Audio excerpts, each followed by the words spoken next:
muito bem-vindos. Muito obrigada, porque você tem parado tudo, você parou tudo aí para estar ouvindo a palavra de Deus, para estar ouvindo mais sobre a pessoa preciosa de Jesus. Jesus, ele é o centro, queridos. Então, você está de parabéns. Obrigada pela sua companhia. O canal Olhando para Jesus é uma obra missionária que leva a palavra de Jesus. Eu sou muito grata pela sua vida. E hoje eu tenho convidados maravilhosos, os instrumentistas, povo de Deus. Deixe muitos comentários para mim. Se você ainda não é inscrito nesse canal, o que você está esperando? Se inscreva agora. Clica aí, inscreve.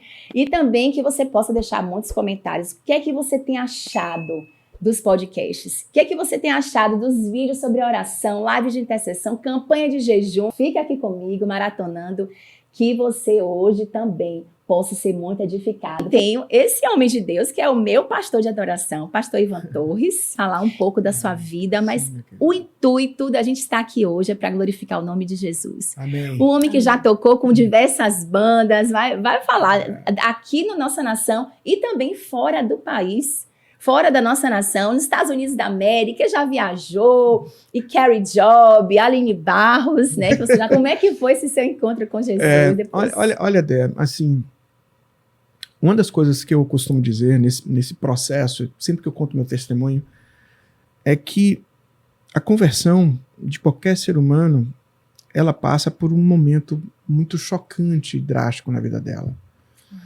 Porque ela precisa fazer a conta antes. Ela precisa ter uma revelação que, se ela não tiver, ela não toma a decisão de seguir a Jesus e as condições que esse reino me impõe. Então, eu cresci em um lar cristão, né, evangélico. Minha mãe se converteu quando eu tinha 7 anos. Na verdade, eu levantei minha mão antes da minha mãe, né? A gente vivia um período de muita dificuldade. Eu venho de uma infância de extrema pobreza, né?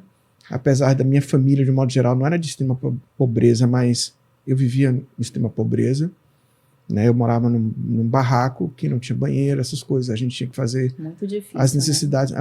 Eram situações muito complicadas e eu lembro que minha mãe me levava em vários lugares. Eu lembro que ela foi na igreja católica, ela foi em tudo que era lugar buscando esperança. Né? Isso mesmo. E quando nós fomos na igreja evangélica, aqui em Salvador, eu lembro que eu estava com 7 anos de idade, já tão desesperado por uma solução, que meu coração parecia que ia sair do corpo, né? Quando o pastor fala assim, ele fala assim, você, quem quer aceitar Jesus? Eu lembro que meu coração, sabe aquela coisa que bate muito forte, e eu levantei a mão e fui sem minha mãe foi atrás. Você tem uma irmã, né? Eu tenho uma irmã mais nova e tenho um irmão do meio, eu tenho 2 irmãos. 2 irmãos. Então essa história começa aí.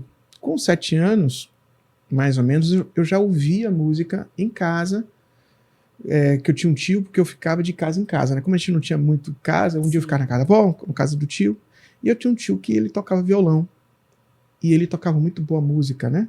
Então, bossa nova, naquela época eu tô falando, gente, da década de 70 e 80, né? É muito tempo atrás, né? Mas assim, então eu comecei a batucar na mesa. Eu vi esse testemunho, olha gente, eles dois têm canais no YouTube, vocês sigam, viu, por favor, Ivan Torres e Jéssica Kaline. E aí começa essa história, mas aí, o que acontece? Eu cresço na igreja, nesse mesmo período eu tocava, eu não sabia o que era bateria, né, que eu sou baterista, eu não sabia o que era bateria, eu sabia o que era ritmo, de tocar na mesa. Até que, um dia eu passando em um lugar, vi um rapaz tocando bateria dela. Uau. A porta estava entreaberta, eu olho, vejo a bateria, nunca me esqueça, na perolada, azul. Gravei tudo. Eu, caramba! Eu já era interessado em ritmo, vejo esse homem tocando e gravei a maneira que ele tocou.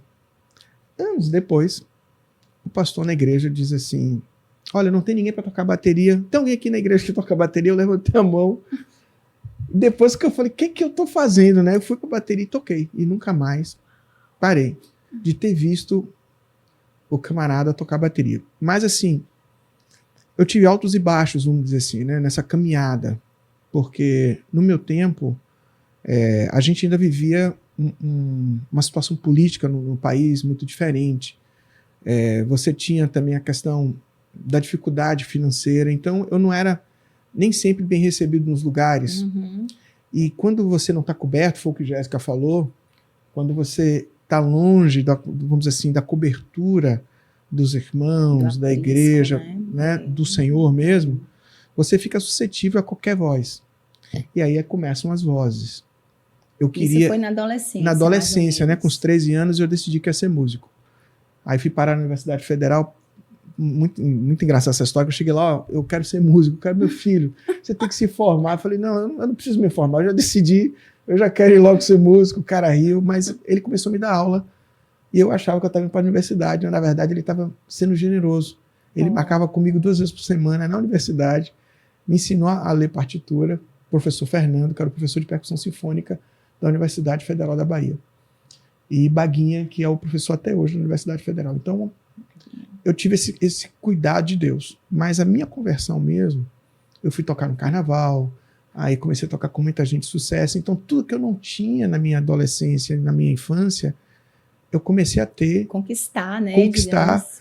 Por exemplo, para quem tem filho adolescente, né? Por exemplo, no meu tempo ainda tinha isso, né? Graças a Deus melhorou um pouco. Eu era negro, filho do pai alcoólatra, pobre. Você então bebia muito? Muito. Então, assim, eu era feio, né? Por tudo isso, não tinha oportunidade. Aí, quando você vai tocar fora, você passa a ser bonito, você passa a ganhar glamour, dinheiro, né? Você passa a viajar em lugares que você nunca conheceu. Então, a minha conversão, mesmo, esse momento de revelação foi nos Estados Unidos. Quando eu ganhei uma bolsa, eu fiz uma audição para uma universidade chamada Berkeley, né, que é uma escola de jazz. Uau. E aí eu passei em primeiro lugar, tirei a bolsa integral. Eu vi no testimônio, estava vendo ali. Aí fui para lá, não para estudar, porque eu descobri depois que tinha que falar inglês para estudar nos Estados Unidos. Eu esqueci desse detalhe. Tem que falar inglês. Aí tinha o TOEFL. Aí antes do TOEFL fui para Dallas. E aí o Senhor, Deus, me transformou. Mas eu tive um sonho dela. Eu fazia em média 25 shows por mês nos Estados Unidos. Assim. Meu Deus. Um ritmo muito... muito frenético, né? Assim, eu sempre fui muito estudioso no meu instrumento, né? Fui muito estudioso. E nesse tempo que eu estava fazendo muitos shows, eu também fazia universidade. Né? Então, eu não tinha tempo para a família, para minha esposa, não tinha tempo para mim mesmo, eu não tinha tempo para nada. E aí um dia eu tive um sonho.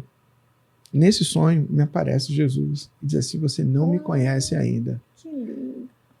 E foi daí, Dé, que eu levanto e falo assim, como eu não conheço Jesus ainda? Eu cresci na igreja, eu orei tanto tempo. Do nada, não vou dizer do nada, né? Coisas do Senhor, me liga alguns meses depois, um pastor. Me liga assim, Ivan, tudo bom? Eu, tudo bem, quem é? É pastor Aulos, você lembra de mim? Eu falei, lembro, mas o cunhado de outro amigo meu, anos que eu não vi, ele não falou outra coisa, falou, você sabe o que é reino de Deus? E eu já tinha feito, inclusive, uma parte do seminário. Uau! E eu já tinha, e eu não sabia responder. E aí eu lembrei do sonho e falei, eu realmente não sei. De fato, eu não conheço Jesus de fato. Você acha que então foi esse momento? Nesse momento aí que eu falei assim, eu quero aprender de Jesus. Quero te conhecer, Eu quero conhecer realmente, porque assim, né, eu vivia intensamente o evangelho, depois tinha vamos dizer assim, como músico, uma decepção, e aí você enfraquecia, não era algo constante. Nesse momento foi que essa chave aconteceu, essa mudança de chave, e eu, de fato, comecei a viver de maneira intensa. E isso começa a refletir no casamento, começa a refletir na maneira que você trata a vida e na perspectiva que você tem do que de fato tem valor. E aí tudo mudou.